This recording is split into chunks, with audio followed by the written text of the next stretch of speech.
How to stop WhatsApp from saving photos. So all you have to do is to go here directly to your WhatsApp application. And of course, it will lead you to your chat section here, right? Now it will look like this.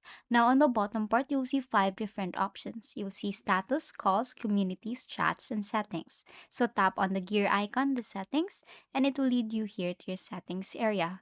Now, the next thing that you want to do is to go to your chats here. On the second section, you will see account, privacy, chats, notifications, storage, and data. Tap on chats. Now here it will look like this.